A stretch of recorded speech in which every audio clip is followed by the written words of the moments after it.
Hi there, everybody. This is Mark Bromley, your favorite artist and author of the Yoranthium book series. Today I have for you the painting known as Frolicking. It's roughly about an A4 sized painting done in acrylic. It was on canvas stretcher bars. I did remove it from the stretcher bars, and this is why you see some of the cracking in the gesso, because the gesso started to flake off and peel. So I think it added some subtle nuances to the age of the art, how old it's gotten.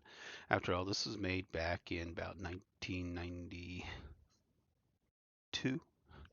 1992, yep. I made this in 1992. And its design elements are meant to be curvy and swervy, kind of like with the plants and the flowers.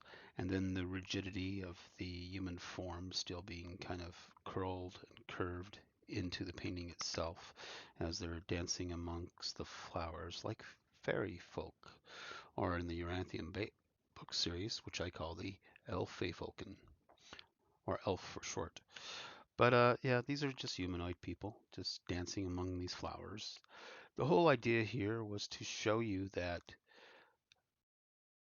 highlights are not just white and black mixed with the color. That's mud.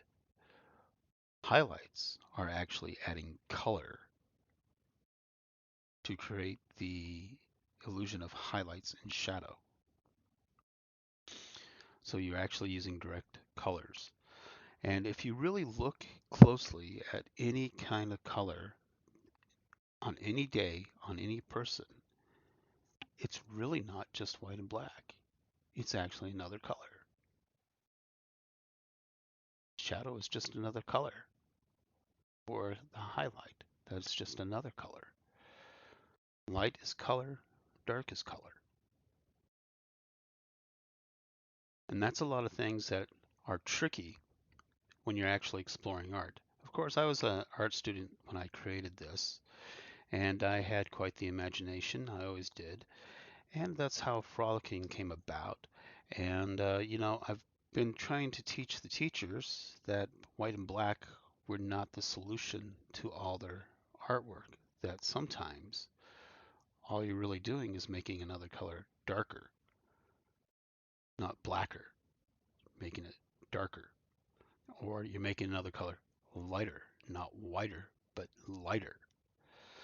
So yeah, you're playing with light. And back then, this was actually quite pivotal because computer technology was still in its infancy.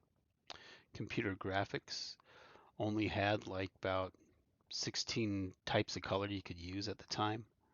So it wasn't really a whole lot. And then they got to 32 colors, 64 colors, and so on and so forth down the line. But in 1992, no real graphic computers. They just didn't exist. If you wanted to do graphics, it was through a photographic method of reproduction. And that's how you actually created it. Film was like 35 millimeter film, uh, high speed 8, things like that. You actually had to use magnetic tapes and films to actually create images.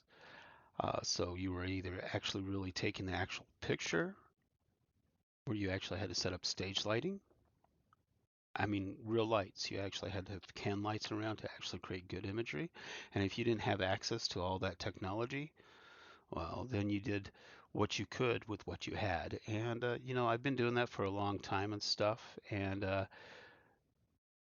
you know, there are those who are just not really artists, but they go to art schools, and these art schools, kind of like the Colorado Institute of Art, just turns them into like uh, copies of a certain art form, of a particular art form.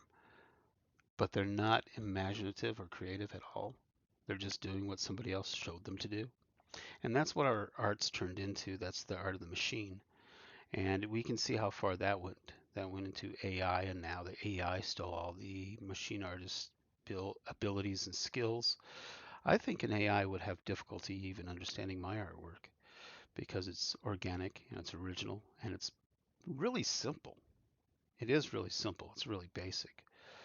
Uh, as far as art goes, because it didn't take me long to make this one. This was a very fast piece. It was a quick piece, and it does have a quite a curves of a human hand actually creating it and making this piece. Of course, I reused the stretcher bars on this for another painting later on because I started running out of stretcher bars, and that's how this ended up with the cracks in it, because it ended up as a flat canvas that sometimes got rolled up. And well, that's what happens to paintings. They get damaged because of how they're stored.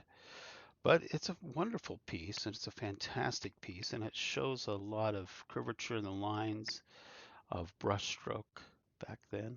And I believe I was limited in what brushes and paints I had.